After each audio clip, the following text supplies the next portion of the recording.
This is the Filofax Winchester from around 1985. I've had a look at the catalogues, courtesy of the Filofax website. I'll leave a link in the description. And I've compared the 84 catalogue with the 85 catalogue, and the arrangement of the pockets on this particular binder suggest a manufacturing date or a catalogue date of 1985, so nearly 40 years old. Wow. I'm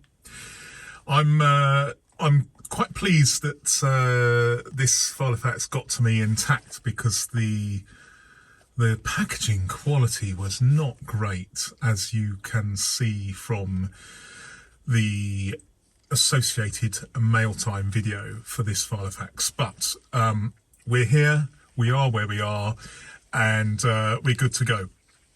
Now, as usual, size measurement, I'll just use the ruler here laid across the binder, so you can freeze frame and check the measurements yourself.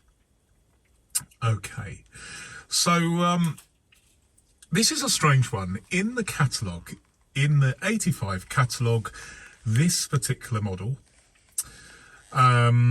which is the 4 CLF 7/8, so 7/8 rings, 4 pockets, calf leather. By the way, it was available in a lot of different colours, but here we are, traditional black, and the price was £41.49.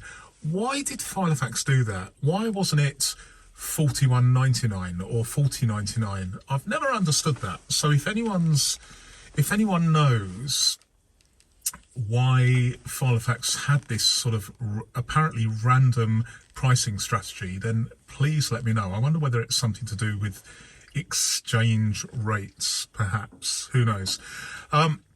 £41.49, incidentally, is, in today's money, that would be £142 as I record this in April 2022, which is quite a lot of money. If you look at some of the Filofaxes in today's catalogue, and they are pretty good quality, the price today fares very favourably with this particular Filofax of yesteryear, which I find surprising, because it is a utilitarian model. It's not a luxury model by any means. So I think in some ways the higher end Filofaxes of today represent much better value than this particular model as it was back in 1985. But interesting. Okay. Material here is calf leather, and perhaps due to how this, perhaps how the binder was stored, this particular model, the leather is very, very stiff indeed. Now I'm tempted to try to soften it, and I'll show you the results in a forthcoming video. But as it stands, it's a very utilitarian binder. It's not luxurious at all, but it's clearly, you know, if we go back to 1985, this is clearly aimed at serious business rather than glamour.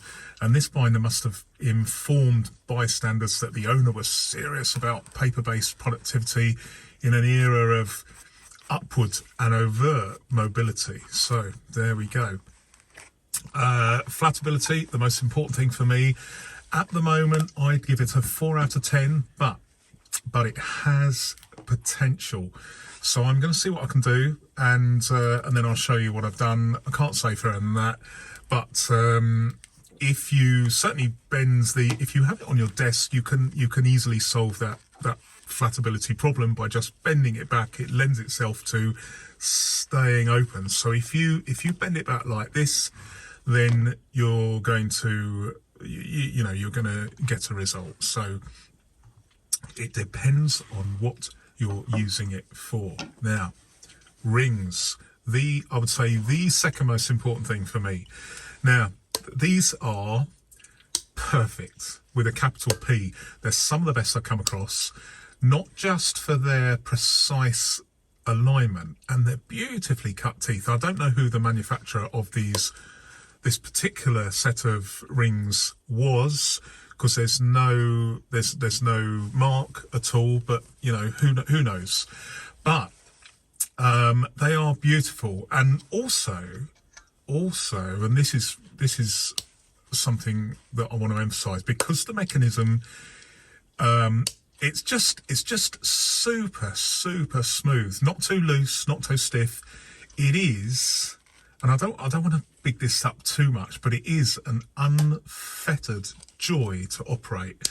Very nice indeed. And when it comes to filofax, let me try that for a third time to get it right.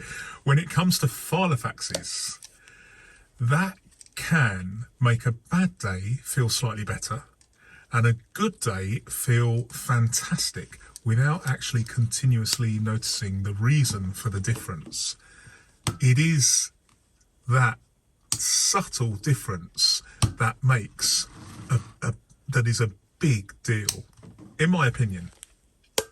Now, pockets, we've got 4 pockets, 3 on the left, if you include the ID window. I'm never a fan of the ID windows, but this one's got the plastic is replaceable, which is good, and you've got one gusseted pocket on the right. The gussets are nothing to write home about. The ones on the fax binders of a similar era were much better, much more open, but you know, it is what it is. Now, all these are protected by these flaps that also double as ring protectors. Personally, and especially where the leather is very stiff like this one, I find these flaps to be a pain. I personally, so long as it's not a travel filofax where you're worried about things slipping out as you're carrying it, I actually prefer these pockets to be facing outwards rather than inwards. But I can understand the security of having an inward facing pocket, but I just find these flaps to be a pain. I'm going to see what I can achieve when I get round to softening this leather at some point, but we'll see what I can do. The ones on the left, I mean, it's going to be it's going to be almost impossible to use them, in my opinion, because there's no gussets and they're inward facing and the flaps are stiff, yada yada yada. So I'm not impressed with that, but you know, it was a product of its time, and maybe I'm in the minority here, but there we go. The fastener. Now, miracles are miracles. The original popper cover survives, but here's the thing.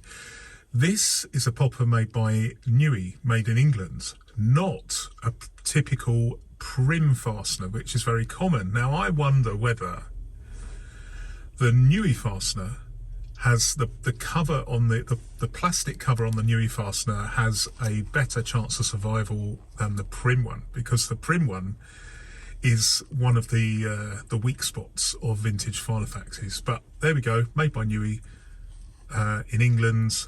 Maybe it's a better one. Now, the pen loop.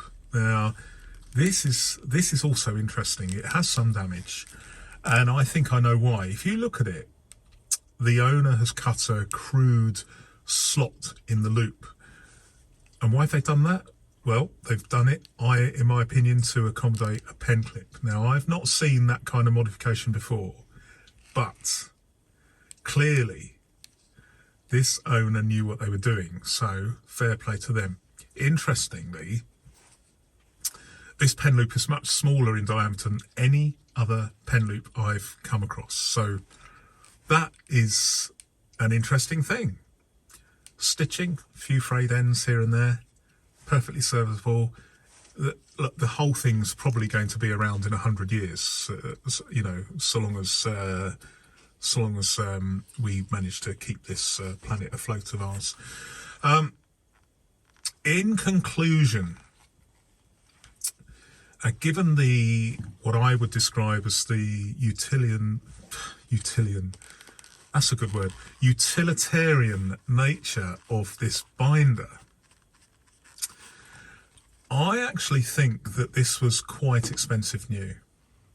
And although I'm a big fan of English-made binders, I actually much prefer the softness of something like a later Sherwood, which is my favourite one of all time. I'm a bit biased because I've been using the same Sherwood model for 28 years, 29 years now, which was also English-made, but has a much more kind of luxurious feel, and it was made just before manufacturing moved abroad.